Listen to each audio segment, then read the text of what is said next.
जी जनाब, तो हमारा 5th स्पीड बूस्टर है स्टे ऑन द रोड। नाम से ज़ाहिर है, लेकिन काम ये बड़ा मुश्किल है और मोस्ट केसेस में नहीं हो पाता। रीज़न ये है कि जो हमने लास्ट डिस्कस किया था शाइनी ऑब्जेक्ट सिंड्रोम को, कि आप एक काम स्टार्ट करते हैं, उसमें आपका एक चैलेंज आता है और आपने पूरा रोड मैप नहीं बनाया होता, हमने चैलेंज की जो आइडेंटिफिकेशन है, जो एनालाइज करना होता वो नहीं किया होता। फिर होता क्या है कि जनाब आप डाइवर्ट हो जाते हैं, आप अपने उस रोड से अलग हो जाते हैं, उस पाथ से अलग हो जाते हैं, क्योंकि दूसरी चीज़ आपको लग रहा होता है कि आप अचीव कर लेंगे, आसान है। वो कहते हैं ना, दूर की हर चीज़ चमकती हुई आपको सोना लग रही होती है, राइट? लेकिन असल में ऐसा होता नहीं है।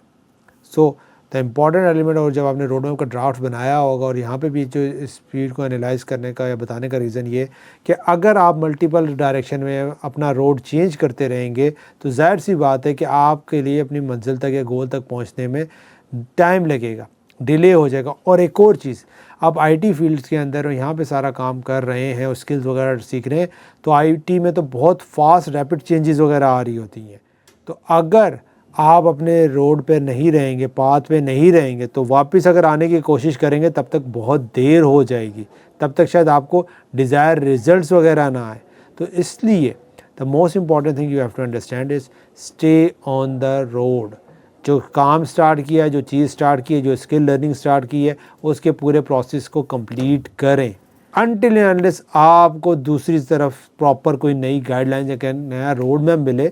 और रोड मैप में आप याद है हमारी जब हमने डिस्कस किया था कि why road map important ABC वाला, और हमने ये आइडेंटिफाई भी किया था कि कब कहाँ से पाथ आप चेंज कर सकते हैं।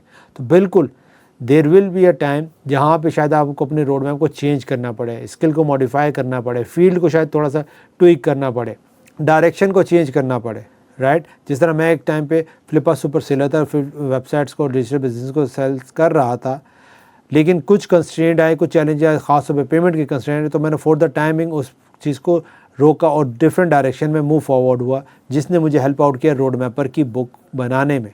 तो दिस इज़ वेरी इंपॉर्टेंट कि जब आप फील्ड में रहते हैं, चीज़ें नज़र आती हैं, फिर राइट टाइम पे आप राइट डिसीजन लेते हैं, तो वो आपके लिए हेल्पफुल होता है।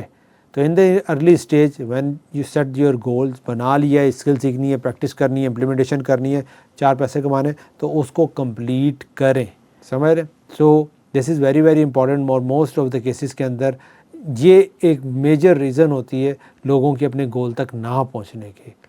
वो डिस्ट्रैक्ट हो रहे हैं, डाइवर्ट हो रहे होते हैं।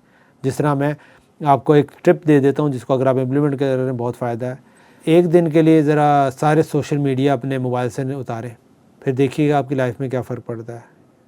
जिनका आप समझ रहे थे कि अगर आप एक दिन एक्टिव नहीं होंगे तो उनकी लाइफ में कोई फ़र्क पड़ जाएगा, आपको रियलाइजेशन होगी ना आपकी लाइफ में ऐसा कोई फ़र्क पड़ा, उनके होने ना होने से, ना उनकी लाइफ में फ़र्क पड़ा।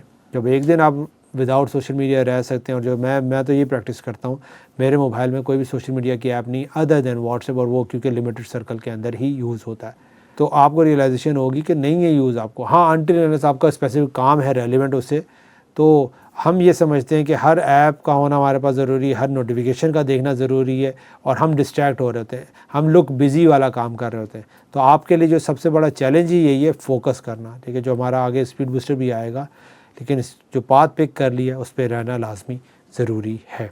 तो आपने ये आइडेंटिफाई करना है कि कौन कौन से इंडिकेटर्स हैं जो आपको पाथ से अलग कर सकते हैं, और जब वो चीज़ें आएंगी आपने अलग नहीं होना है, ठीक है जनाब? तो इससे मिलता जुलता स्पीड बूस्टर ने आगे आएगा, वो और कवर अप करेगा जब हम फोकस की बात करेंगे, ठीक? मिलते हैं आपसे नेक्स्ट स्पीड बूस्टर के अंदर इन द नेक्स्ट वीडियो।